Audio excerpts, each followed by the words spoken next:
ভাতা সংক্রান্ত জট কাটল না কলকাতা পুরসভার অধীনে কর্মরত ন্যাশনাল আরবান হেলথ মিশনের কর্মীদের অভিযোগ 2019 সাল পর্যন্ত দুর্গাপুজোর সময় কাজের জন্য 500 টাকা ভাতা দেওয়া হতো। করোনা মহামারীর সময়ে প্রাণের ঝুঁকি নিয়ে কাজ করলেও সেই ভাতা আর মিলছে না। এই দাবিতেই বুধবার মেয়র ফিরহাদ হাকিমের সঙ্গে বৈঠকে বসেন তাদের 4 সদস্যের প্রতিনিধি দল। বৈঠকের পর ক্ষোভ বাড়ে কর্মীদের মধ্যে। অভিযোগ, ন্যায্য ভাতা দেওয়ার পরিবর্তে শর্ত চাপিয়ে দেওয়া হয়েছে তাদের উপর।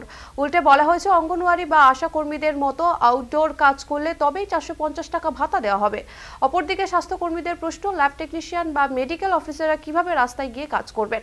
তাদের কাজ মূলত ইনডোরেই, তাই তাদের দাবি সব কর্মীকে এক কাঠগড়ায় ফেলা যাবে না। যদিও কর্মীরা জানিয়েছেন সাধারণ মানুষের কথা ভেবে আপাতত পরিষেবা বন্ধ করবে না, তবে সহকর্মীদের সঙ্গে আলোচনা করে পরবর্তী কর্মসূচি ঠিক করা হবে।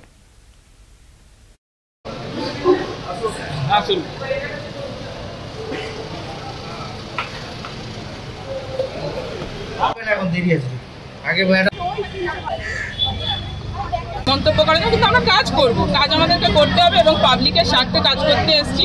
আর এটা একটা ইমার্জেন্সি ডিপার্টমেন্ট, কখনোই হুট করে এরকম দিচ্ছে না বলে কাজ বন্ধ করে দেবো, এটা পারবো।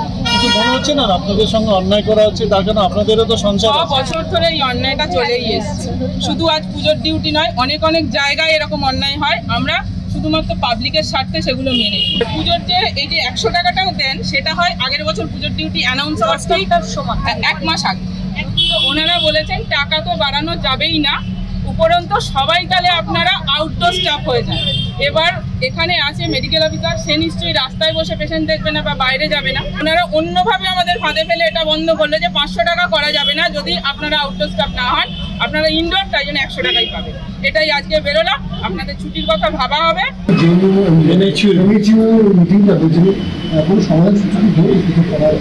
এখন আমরা খবর আসি, খবর এলাম এই গোটা বিষয়টা তো মানে কেন্দ্রীয় সরকারের, আপনাদের কি আরো কিছু করা আছে?